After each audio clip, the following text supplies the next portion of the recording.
Which are the other global stocks you would recommend? There are all this thing. You can buy PepsiCo over there. It's about 16 times earnings. You can buy Kraft Foods. What about the Metal Toys are there? What about the basic inherent currency risk which you would be inheriting if you are investing? You can always hedge your currency risks. In fact, just now the dividend yield on those companies and the hedging of your currency risk can give you about 7 to 8% return without the stock moving for 1 year. So are you actually advising retail viewers? And this is something interesting. We've never had somebody who's come on the show and has ever recommended any of our retail clients or HNI clients to buy global listed companies. Yeah, definitely. We have been talking to our clients, we have been holding seminars, we have been giving presentations to them, and we are doing research on such companies, and we have about 15 to 20 stocks which can be really bought at rock bottom prices, and our clients are excited. They are also going in for that.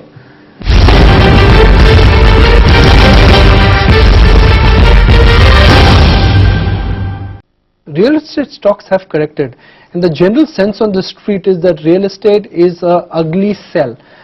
Too much of pessimism there? See, real estate, everyone requires real estate. I agree with it. So it's something, it's got a very good value in use.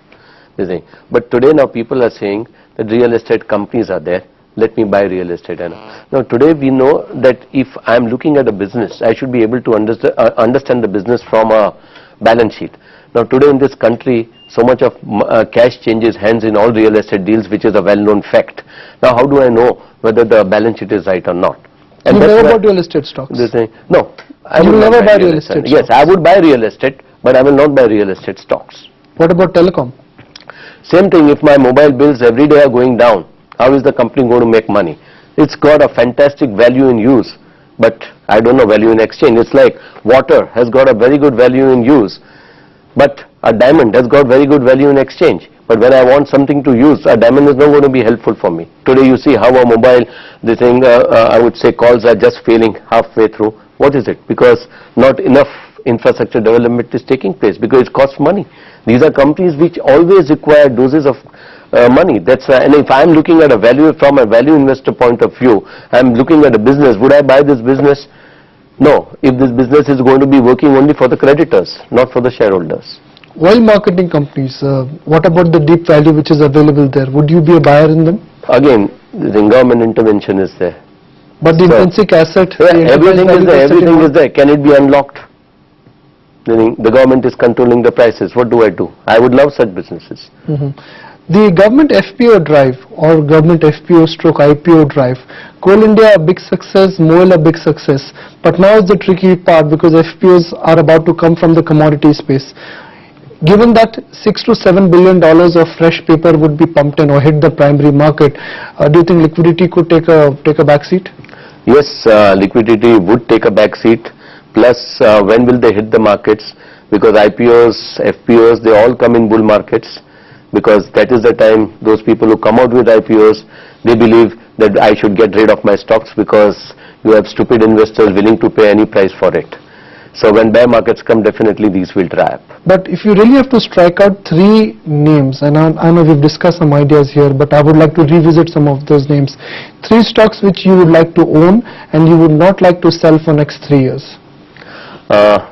First is, yes, there are certain businesses today available at rock bottom prices. I would like to own them.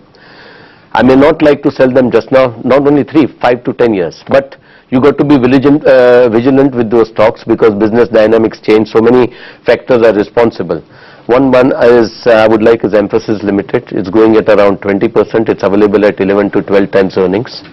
And as I told you, this thing I would also buy IL&FS Investment Manager. I would like a good stock like ICRA, which is in the credit rating business.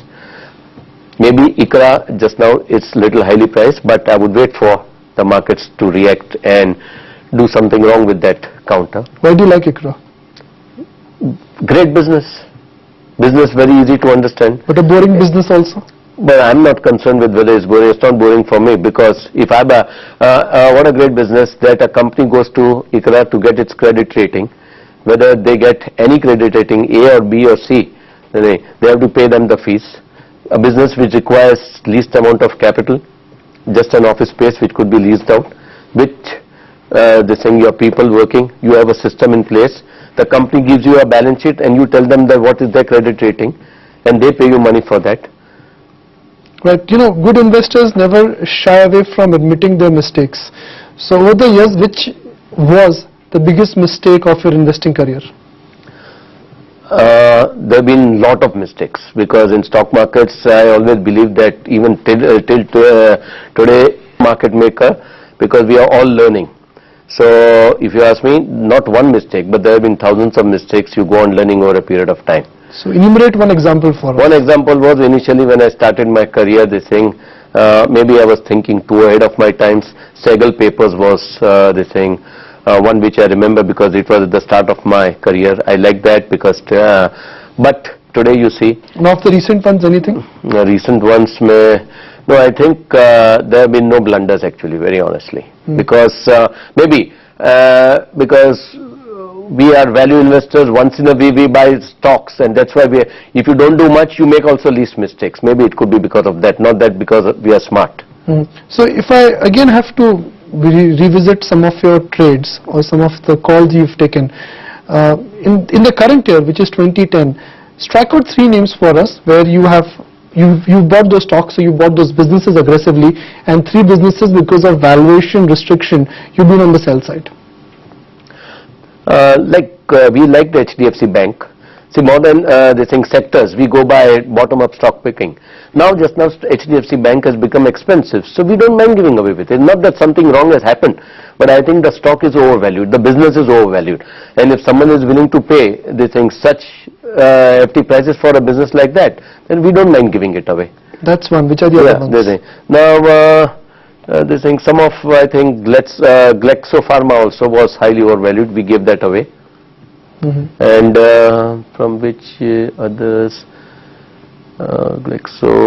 Avantis was something which we found that's what we gave away. Maybe something may be happening just now in the office, I don't know. But if we, let's say, restrict ourselves, or if I request you to restrict yourself to just one bet for next 5 years, identify your golden bet. IL&FS Investment Manager. You're that confident? Yes. Which is a big contra call right now, where you are leaning on one side and others are leaning on the other side. I think Noida is a contra call because infrastructure, everyone thinks this company, everyone has got fed up with it. It's a classic behavioral anomaly which is working there. As percentage of your total portfolio. And even Emphasis also a very contra call. As percentage of your total portfolio, how much of your current portfolio, if given an option, you would like to invest in global business, some of the companies which you mentioned? See, I would like all my portfolio to go into global businesses just now, but we cannot do it. I can only invest $2 lakh as an Indian, $2 lakh per year. So just now definitely in the next 6 months, $4 lakh per year you can invest over there, and I would invest that much. So India is looking that expensive to you? I believe that mouth-watering opportunities are available in the US markets, the UK markets. So can I say that's a big contra call, that if you are a genuine long-term investor, if you have patience and if you have money, go and buy US equities and sell Indian equities? And if you have common sense, you do that. Parag, good to have you on ET Now. Thank you. Thank you so very much for joining us. Thank you. That's it on this edition of Market Makers. I'm Nikunj Dalmia signing off. Have a great weekend.